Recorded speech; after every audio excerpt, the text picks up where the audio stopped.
Welcome to Matters Financial and Geopolitical from a Frontier. I hope you had a good May Day. Sub-Saharan Africa, this is Jason Patinkin, Khartoum, Sudan uprising, a beautiful lyrical moment in the revolution's history.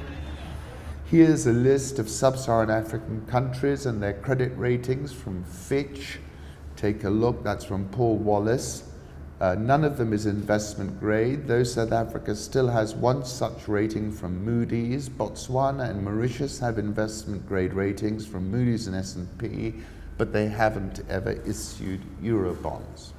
Zimbabwe's president, Mnangagwa, says business is undermining his economic agenda, accused unpatriotic members of the business community of thwarting the government's economic program, saying recent price increases are unjustifiable.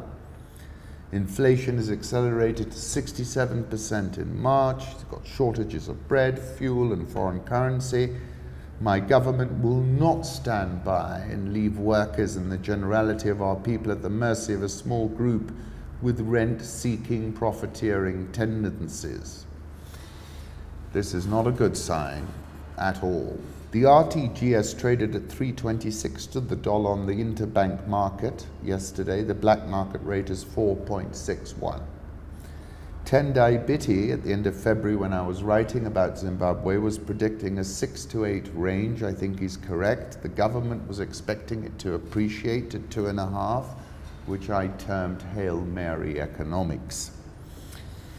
But in a very counterintuitive move, and I think it must be money which is trapped in the system, they raised $50 million of RTGS dollars from a private placement of T-bills, one-year paper with a 10% interest rate, and that's an incredibly generous loan. I've previously written about Zimbabwe in October 2018 when I termed the government's economics voodoo economics. 25th of February, I spoke about how they were finally, hopefully, overhauling their dysfunctional and whack, I called it, voodoo FX regime. And then 21st of January, I was saying it's the end game in Harare, and I was quoting Sam Monroe, who told The Guardian the government can switch off the internet, which is what they were doing then, amongst many other African autocrats, but not the frustrations of millions of people. And that was a great point.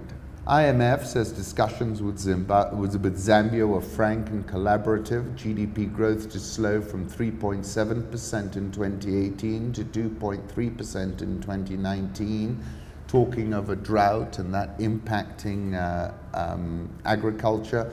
FX reserves 1.7 months of import cover through at the end of March. So there's huge problems looming here, and they don't seem to have been able to get the IMF on side, which seems to me a prerequisite of a sustainable recovery. Africa will be the new China. This is Financial Times, Basil El Baz, who's the founder, chairman, and chief executive of Carbon Holdings.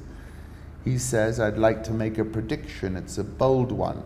Within 50 years, the label Made in Africa will be as ubiquitous as Made in China is today on everyday items sold in Britain. He's talking about a big move in industrialization to Africa. Gross domestic product is just $1,770, about a quarter that of Asia. He says it is not a services economy that will lift 500 million people out of poverty or create 100 million jobs, but an industrial one. Export-led manufacturing will be the key to Africa's success, just as it transformed the fortunes of Asian countries, particularly China, in past decades. Today, the manufacturing sector contributes just 9% to Africa's GDP, against 17% for the agricultural sector, and represents less than 2% of global manufacturing. Dollar rand, should Cyril be worried? He's just got a KOD from The Economist, asks Sun Chartist. South African all shares up 10.98% in 2019. Dollar rand 14.44, but we're on the cusp a range level. If we break it, we're going to fall out of bed, in my view. Egyptian pound, as I've said to you before, it's very steady, 17.1725. Egyptian stock market, best performing in Africa, up 14.46%. Nigerian all share down 7.22%, the worst performing market in the world. If you'd put $1 in, then when President Buhari came to power, it'd be worth 50 US cents. Ghana Stock Exchange Composite Index down 7.63% year to date. Mozambique Church, a refuge for Muslims and others after cyclone. Listen to this: we don't ask about people's religions. Human life is all we value. Father Ricardo Felipe Rosa Marquez, the 41-year-old priest in charge, told the Associated Press, and that took me to For Whom the Bell Tolls. No man is an island entire of itself.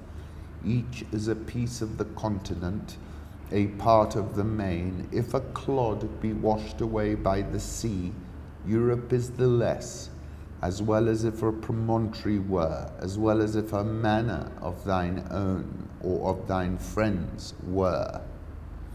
Each man's death diminishes me, for I am involved in mankind.